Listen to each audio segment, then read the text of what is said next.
Bismillah. Madame Hall, qui a apporté le petit déjeuner de Tabrisia, sourit en entendant la voix derrière elle. Quelle superbe journée, Madame Hall. Laissez-moi vous ouvrir la porte. Étonné que Royce lui rendit visite, Tabrisia fut soulagée d'être déjà habillée. Elle observa la mince silhouette et sa gorge se noua. S'il pouvait se réveiller tous les matins avec cette fleur délicate à ses côtés, tous ses souhaits seraient exaucés. Mon oncle Magnus, le comte d'Ormistan, donne un grand dîner ce soir. Vous m'y accompagnerez, ainsi vous ne chercherez pas à vous échapper. C'est une question d'honneur. Vous et votre satané honneur. Les yeux de Tabrisia virèrent au violet foncé. Royce s'en voulut de s'être emporté. Laissez-moi formuler ma demande autrement, Tabrisia. Cela me ferait grand plaisir de vous escorter ce soir au château de Tantallan. Je vous promets que vous vous amuserez beaucoup. Quant à moi, je ne pourrais rêver plus charmante compagnie. Est-ce que votre oncle est au courant? Demanda Tabrisia, excitée à l'idée de visiter Tantallan. Oui et non. C'est odieux, vous ne lui avez pas dit la vérité. C'est vrai, mais vous pourrez tout lui raconter. C'est bien mon intention. Alors tout est arrangé? Madame Hall, veuillez lui préparer un bagage pour la nuit. Nous partirons en début d'après-midi. En dépit de son âge, Madame Hall était amoureuse de Royce. Ses désirs étaient des ordres. Quelle histoire, s'exclama-t-elle. Je vais remplir le tube. Nous vous ferons une coiffure très distinguée. J'avais presque réussi à m'échapper hier, soupira Tabrisia, mais ces cockburns sont si nombreux qu'il y en a toujours un pour contrecarrer mes plans. Vous auriez manqué cette soirée à Tantallan? En effet, quelle chance d'avoir échoué, rétorqua Tabrisia sur un ton pince sans rire. Mais la jeune fille se réjouissait malgré elle. Elle était curieuse de découvrir Tantallan. C'est la soirée idéale pour porter votre robe en soie lavande, babilla Madame Hall. Ah, mon enfant, vous devriez vous réjouir de posséder d'aussi jolies choses. Tabby frissonna. Ne fait-il pas un peu froid? Mais non, voyons, vous voyagerez dans une tenue d'après-midi et votre cape. Je vais plier votre toilette, et maintenant reposez-vous, sinon vos jambes seront trop fatiguées pour danser. Et mangez léger au déjeuner, vous aurez un festin ce soir. À 3 heures, Royce était prêt. Le temps avait encore fraîchi, le bagage de Tabrisia fut accroché sur le cheval de bas, le capuchon de sa cape protégeait la coiffure élaborée par Madame Hall. Lorsqu'il aida Tabrisia à monter à cheval, Royce laissa ses mains s'attarder sur sa taille, et elle fut heureuse de lire de l'admiration dans son regard sombre. Ils empruntèrent le chemin côtier vers Dunbar, mais le brouillard les enveloppa sur le chemin de la montagne. En dépit de l'heure, il faisait déjà nuit, et Tabrisia s'inquiéta quand le cheval de Royce disparut. Elle encouragea sa monture à avancer, et son capuchon glissa. Le brouillard eut tôt fait d'abîmer ses jolies boucles. Ses doigts engourdis avaient du mal à tenir les rênes, et elle avait les pieds glacés. C'était la promenade la plus désagréable de sa vie. « Vous n'avez pas froid ?» demanda Royce. « Non, merci, mentit-elle. Nous sommes presque arrivés. Le froid ne vous incommode pas, vous êtes sûr? Je suis glacé. Je vais vous prendre devant moi. » Royce attacha les rênes de la jument au cheval de bas et prit Tabrisia contre lui. Sa tête lui arrivait sous le menton. Empli d'un sentiment protecteur, il l'emmitoufla dans la cape. Ses lèvres lui effleurèrent la tempe, et quand elle se retourna, il fut irrésistiblement attiré par sa bouche. Elle ne chercha pas à fuir le baiser. Maintenant qu'elle était dans ses bras, elle se sentait en sécurité. La bise cinglait le dos de Royce, mais ses épaules étaient si larges que Tabrisia était à l'abri. Une mèche de cheveux s'échappa et caressa le visage de Royce. Il en éprouva une sensation si délicieuse qu'il se promit d'enfuir ses mains dans les cheveux épais de Tabrisia avant la fin de la nuit. La jeune fille était amadouée, c'était le moment de la séduire. « Si vous vous appuyez contre moi, ma cape nous protégera. » Ne s'étant jamais sentie aussi heureuse, elle lui obéit. Les cuisses d'acier de Royce l'enserraient. « Il fait si mauvais que les invités ne viendront peut-être pas. Vous ne regrettez pas notre promenade, j'espère. » Bien que ses habits fussent trempés et ses pieds insensibles, Tabrisia sentait avec bonheur le cœur de Royce battre sous sa joue.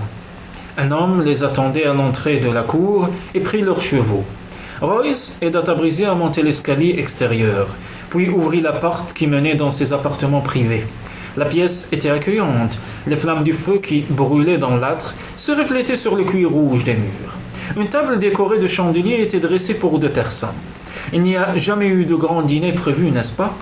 Seulement pour nous 2, ma chérie. Je vous désirais rien que pour moi. Il la débarrassa de sa cape et de ses bottes mouillées. Elle frissonnait d'angoisse. « Vous avez froid? Laissez-moi vous retirer vos bas. »« Je vais le faire, dit-elle, intimidée. L'ourlet de votre robe est trempé. Je vais vous chercher un peignoir. » Elle remarqua que le pourpoint de Royce était humide. « Vous êtes plus mouillé que moi. Il nous faut donc 2 peignoirs. Ma chambre se trouve dans cette alcôve. Vous pouvez vous y changer. » Avec ses teintures de velours, le lit à baldaquin était digne d'un roi. Tabrizia enfila un peignoir trop grand pour elle. Royce insista pour qu'elle s'installe sur un fauteuil près du feu. Son pourpoint et ses autres habits reposaient sur un coffre en chêne. Il enveloppa les pieds de Tabrizia dans le doux lainage, puis lui baisa les mains. C'était la première fois qu'elle se trouvait seule avec un homme. Elle s'émerveillait que Royce fût aussi détendu, alors qu'ils étaient à moitié nus. Il était si séduisant. Ses cheveux bouclés dans son cou, son peignoir blond noué à la taille dévoilait un torse puissant. Bien qu'elle fût timide, elle ne pouvait s'empêcher d'admirer le sombre visage et les épaules viriles. Il lui tendit un gobelet. « Ce vin va vous réchauffer, mais buvez à petites gorgées pour ne pas vous endormir. » Il s'allongea sur la couverture en fourrure, posée devant la cheminée. « Mes cheveux doivent être affreux, après tous les efforts de Madame Hall. Ils sont si affreux que mon cœur bondit chaque fois que je vous regarde. Ces pièces sont superbes. Je ne m'étonne pas que vous aimiez tant talent. Ce château m'appartiendra peut-être un jour. C'est un endroit qui vous convient à merveille. À vous aussi, murmura-t-il. Royce, cet habit, était désormais seul au monde. Quand il la regardait, elle n'arrivait plus à respirer, ni à réfléchir. Ce vin me tourne la tête, je dois manger quelque chose. Vous avez le choix. Grouze, agneau, fromage, œufs. Il plaça une serviette sur les genoux de Tabrizia et lui donna une assiette. Je ne pourrai jamais manger tout ça. J'espère bien que non, j'en veux ma part. Ils se régalèrent, riant aux éclats et mangeant avec les doigts. Merci de vous être prêté à mon caprice. J'ai toujours rêvé d'une âme sœur qui tiendrait à moi plus que tout au monde, qui s'inquiéterait pendant mes absences, se jetterait dans mes bras à mes retours. Quelqu'un avec qui partager mes repas, mon lit, mes pensées intimes. Quelqu'un avec qui partager vos angoisses au milieu de la nuit. Je ne crains rien ni personne. Moi aussi, murmura-t-elle, une larme glissant le long de sa joue. Royce, que vais-je faire avec mon mari? Ne vous inquiétez pas, nous allons faire annuler le mariage. Ce sera une simple formalité puisqu'il n'a pas été consommé. Vous oublierez la rançon, le supplia-t-elle. Je m'occuperai de tout, n'ayez crainte. Mais même si je n'ai plus de mari, vous êtes toujours marié à Anne. Chut, mon amour, je vais divorcer de la renvoyer et la renvoyer à Cardel. Je vais faire de vous ma femme et non ma maîtresse. Promettez-moi de ne pas lui faire de mal. Nous ne pourrons pas vivre ensemble si vous avez son sang sur les mains. Il la serra contre son cœur, tremblante, elle se détendit à la chaleur de son étreinte. Il but dans le gobelet de Tabrizia, posant les lèvres là où s'étaient désaltérées les siennes. Il la tenait comme si elle lui appartenait pour toujours. Ses bras si forts, si protecteurs, la rassuraient. Il lui caressa le front, baisa sa tempe, sa joue satinée, ses lèvres douces. « Tabrizia, servez-vous, celle qui partageait tout cela avec moi ?» demanda-t-il ému. « Oh oui, c'est mon plus cher désir. Échangeons mon vœu maintenant. Promettez d'être à moi pour toujours et de renoncer à tous les autres. »« Je le promets, Royce. » Il retira sa bague en émeraude et la lui glissa à l'annulaire. La bague était trop grande, alors il la lui mit au pouce. Il lui baisa la paume. Puis ses lèvres et ses mains devinrent plus exigeantes. Il lui ôta son peignoir et elle vit foncer la couleur de ses yeux tandis qu'il découvrait sa lingerie lavande. Impatient, il déchira la soie pour admirer la beauté de son corps nu. Effrayée, elle se débattit, devinant ses intentions. Elle embrassa avidement un de ses seins. Il avait attendu si longtemps. « Royce, vous me faites mal !» Sourd à ses suppliques, il l'emporta sur le lit et la fit taire par un baiser ardent. Tabby se recroquevilla. Un jeu de lumière projeta l'ombre de Royce, immense et terrifiante sur le mur. C'était un cauchemar d'enfant devenu réalité. Le monstre venu la dévorer. « Non !» hurla-t-elle. « Si !» dit-il en s'étendant sur elle.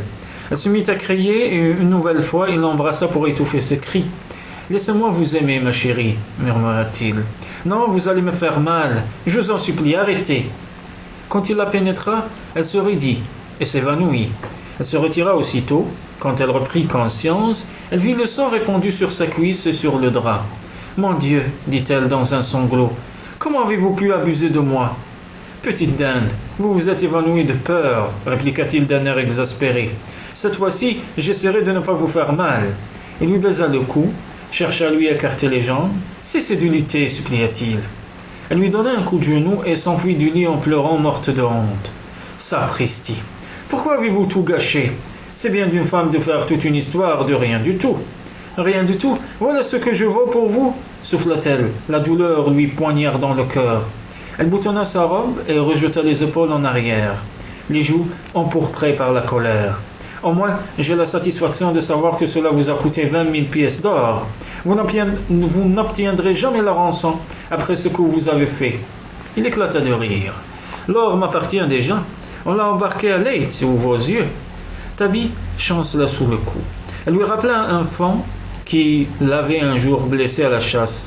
En une phrase malheureuse qu'il regrettait amèrement, Royce avait réduit à néant l'amour-propre et l'honneur de la jeune femme. Comment les choses ont-elles pu si mal tourner en quelques minutes? Se demanda-t-il. Tout allait si bien quand il la berçait devant la cheminée. Vous avez tenu à m'emmener à bord pour savourer votre victoire, dit-elle tristement. J'étais candide, mais que vous importez? Vous aviez besoin de ma présence pour que votre triomphe fût complet. Blême, elle finit de s'habiller, détournant les yeux. Elle ne pouvait supporter la vue de Royce. Tabrizia. Couvrant ses oreilles, elle s'enfuit de la chambre. Elle courut aveuglément le long d'une galerie, descendit un escalier et se retrouva dans une autre aile de la forteresse. Un garde l'arrêta et lui demanda ce qu'elle voulait. « Je suis venu avec Lord Cockburn. »« Pardonnez-moi, mademoiselle, mais les chambres personnelles du comte se trouvent ici. Je ne savais pas que vous étiez une invitée. » Magnus sortit de la bibliothèque. « Qu'est-ce que tout ce bruit ?» Il s'immobilisa en voyant Tabrizia. « Daniel ? Daniel, comment est-ce possible ? » « Je m'appelle Tabrizia, ma mère s'appelait Daniel Lamont, demanda Magnus. En s'approchant, Royce termina la phrase de son oncle. Voici ta fille, Magnus. Le vieil homme contemplait fixement la délicate beauté. Elle ressemblait tant à Daniel, son tendre amour. Elle ressentit une vive douleur dans la poitrine et s'assit. C'est incroyable, mais je ne puis nier ce que voient mes yeux, Seigneur, mon garçon. Où l'as-tu trouvé? C'en était trop pour Tabrizia. Bouleversée, elle s'effondra sur le sol et se mit à sangloter. Magnus se pencha vers elle. « Ne me touchez pas !» s'écria-t-elle avec véhémence. « C'est une longue histoire qui a commencé il y a une dizaine d'années, » expliqua Royce. « J'étais avec mon père à Édimbourg quand la jeune Française lui a confié son enfant. Angus l'a mise à l'orphelinat. Après la mort de mon père, je parcourais les livres de contes quand je me suis aperçu qu'elle avait payé pour la petite Lamont pendant des années. En la voyant, j'ai pensé qu'elle était peut-être une Cockburn. Plus tard, quand j'ai su qu'elle avait été prénommée d'après une ville célèbre comme mes sœurs, j'en ai eu la certitude. Comme j'étais quasiment sûr qu'elle n'était pas la fille de mon père, elle devait être la sienne. La tienne, Magnus. Si seulement j'avais su. Pardonne-moi, mon enfant. Je ne vous pardonnerai jamais, s'écria Tabrizia. L'orphelinat était un endroit très austère, continua Royce. Aujourd'hui, elle apprend que son père est le comte d'Ormiston. C'est un comble, non? Magnus était accablé par les malheurs dont avait souffert la jeune fille. Je suis sincèrement désolé, mon enfant. J'ignorais ton existence. L'orphelinat ne compte pas. J'ai survécu, non? Ce qui est tragique, c'est le destin de ma mère. Il a fallu 5 longues années dans les rues d'Édimbourg pour la tuer après que vous l'avez jetée dehors. Je n'ai rien fait de tel, s'emporta Magnus. Je vénérais jusqu'au sol qu'elle foulait. Daniel a été le seul grand amour de ma vie. C'est elle qui m'a quitté. J'ai failli perdre la raison quand je n'ai pas réussi à la retrouver. Je m'en souviens comme si c'était hier. J'avais accompagné le roi dans l'un de ses interminables voyages à Montrose et à Aberdeen. À mon retour, elle s'était enfuie avec un autre homme. C'est la mère de Margaret qui m'a transmis son dernier message. Elle ne souhaitait plus me voir parce qu'elle portait l'enfant d'un autre. Aujourd'hui, je me rends compte qu'elle mentait. Margaret Sinclair, ses longs cheveux noirs, encadrant son visage translucide, se tenait dans la pénombre. Elle pressa les mains sur son décolleté pour calmer les battements de son cœur, afin que Magnus ne se souvînt pas de celle qui l'avait consolée à l'époque. Elle se hâta d'intervenir. « Vous devriez tous deux avoir honte pour votre manque de compassion. » Les réprimanda-t-elle. « Je vais m'occuper de la petite. Suivez-moi, mon enfant. Vous devez vous reposer. Demain, tout le monde aura l'esprit plus clair. » Margaret avait toujours su dissimuler ses émotions. Elle bouillait de rage, maudissant la bêtise de sa mère qui n'avait pas découvert l'identité de cette fille. À l'époque, sa mère avait comploté pour se débarrasser de la maîtresse française de Magnus et installer sa fille à sa place. Dévorée d'ambition, Madame Sinclair avait voulu faire d'elle l'épouse de Magnus, mais en dépit de ses efforts, il ne l'avait jamais épousée. Et voilà que la fille de cette Française surgissait du passé. Margaret était d'autant plus furieuse que Royce avait voulu séduire Tabrisia. Elle l'installa dans une chambre près de la sienne et l'obligea à boire une potion qui la ferait sombrer dans l'inconscience jusqu'au lendemain. Margaret se retira. Elle devait réfléchir. Allongée dans le lit inconnu, Tabrisia revivait les événements de la nuit. Elle se sentit vidée de ses émotions, toutes ces années d'horreur à l'orphelinat, alors que son père était un célèbre aristocrate proche du roi. Peu à peu, ses pensées se brouillèrent. Elle essaya de se rappeler un nom, Royce. C'était sa faute. Elle avait fini par lui accorder sa confiance dans un élan d'amour. Et il l'avait aussitôt trahi. Malgré elle, ses yeux se fermèrent et elle s'abandonna au sommeil. Magnus se tourna vers Royce. « C'est inouï. Tu ne peux pas savoir ce que cela signifie pour moi. Privé d'enfant, j'ai envié mon frère Angus d'avoir donné le jour à cette rejetant. Et soudain, j'apprends que la femme que j'ai tant aimée m'a donné une fille. Tabrisia n'aura pas à se plaindre de moi, Royce. Tu dois plaider ma cause auprès d'elle. Je vais la reconnaître comme ma fille légitime et faire aménager une des ailes du château pour qu'elle ait ses appartements. Je vais retrouver le goût de vivre. Je vais également m'occuper de modifier mon testament. » Royce fronça les sourcils. Déjà Magnus échafaudait des plans qui n'avaient rien à voir avec les siens. Magnus voulait que Tabrisia habite en talent. Il allait protester quand son neveu l'emmènerait avec lui le lendemain. Son sang ne ferait qu'un tour quand il comprendrait que Royce voulait faire d'elle sa maîtresse. Une autre tempête se lèverait quand Magnus apprendrait que sa fille était l'épouse de l'usurier Abrahams, mais à eux deux, il pourrait faire annuler ce mariage. En revanche, il ne serait pas si facile de calmer Magnus quand il saurait que Tabrisia était l'épouse enlevée par Royce. Les deux hommes risquaient de se brouiller à mort. Tant pis, Royce n'était pas prêt à la rendre. « Excuse-moi, bégaya Magnus, j'ai besoin de me recueillir à la chapelle. » Royce en fut interloqué. Son oncle n'avait guère de sentiments religieux. Il retourna dans sa chambre, mais fut incapable de trouver le sommeil. Elle était fou de bonheur. Aucun homme n'avait touché Tabrisia. Il se jura qu'il serait le seul. Ce n'était pas seulement du désir, mais de l'amour. Comme il avait été maladroit, ce n'était pas étonnant que Tabrisia fût au bord de l'hystérie. Désormais, il serait plus patient. Il attendrait qu'elle fût prête à l'accueillir. « Je rendrai même ce fichu or si c'est ce qu'elle veut, » se promet-il. À l'aube, il alla la réveiller. Il eut du mal à la tirer de sa torpeur, et ses yeux brillaient d'un éclat étrange. Aussitôt, il eut des soupçons. Margaret entra dans la chambre, superbe dans une robe bleu nuit, brodée de roses, argentée. « Par tous les saints, Margaret, que lui as-tu donné ?»« Un banal soporifique, Royce. Elle était si nerveuse, il fallait bien la calmer. »« Une décoction de pavot, s'écria-t-il amèrement. Je m'y connais en intoxication par la morphine. Je vous ai apporté votre cape et vos bottes. Tabrisia, ajouta-t-il. Nous rentrons à la maison. Tabrisia avait si mal à la tête qu'elle n'arrivait pas à ressembler ses pensées. Mais elle savait qu'elle ne voulait pas accompagner Royce et qu'elle ne désirait pas rester au château. Son but était Édimbourg, et elle y parviendrait ce jour même. « Où est Magnus ?» demanda Royce. « Il dort, répondit Margaret. Il est resté à la chapelle jusqu'à 4 heures du matin. Lui aussi a pris un soporifique. Il ne se réveillera pas avant quelques heures. Tu ferais bien d'attendre son réveil. Il sera très en colère en voyant que tu es parti. On a besoin de moi à la maison. La fête des moissons aura lieu demain. Demande à Magnus de t'emmener. Il n'est pas venu à Cockburn-Spat depuis un an. Il ne pourra pas résister à la tentation de revoir sa fille. On dirait qu'il n'est pas le seul à ne pouvoir résister. Merci pour l'aimable invitation, Milord, ajouta-t-elle avec un sourire mielleux. Tabrisia resta silencieuse un long moment sur le chemin du retour. Et quand elle posa une question, elle s'adressa au soldat qui chevauchait à côté d'elle. Quelles sont ces petites ouvertures semblables à des grottes à flanc de montagne? On s'en sert pendant la période d'annulage, milady. Ce sont des huttes de bergers. Quelquefois, au printemps, après la naissance des agneaux, nous avons encore de la neige. Les bergers mettent les petits dans ces abris pour les préserver du froid. Royce fit signe à son homme de troupe d'avancer afin de parler à Tabrisia. « Ne prenez plus de soporifique, à moins que ce soit moi qui vous le commande, » dit-il sévèrement. « N'êtes-vous jamais fatigué de donner des ordres, milord? L'autorité est une seconde nature. ainsi que l'arrogance, la cruauté et les mensonges. Ne me parlez plus jamais sur ce ton irrespectueux, madame, sinon je me montrerai vraiment cruel. Lord Cockburn, en allant à Tantallon, je n'étais qu'un enfant abandonné. Entre-temps, je suis devenue la fille d'un comte. Je vous parlerai sur le temps qu'il me plaira. Royce saisit brutalement la bride du cheval de Tabrisia. Même si vous étiez la fille d'un roi, je ne tolérerai aucune insolence de votre part. Tabrisia fut effrayée à la vue de son visage sombre et menaçant.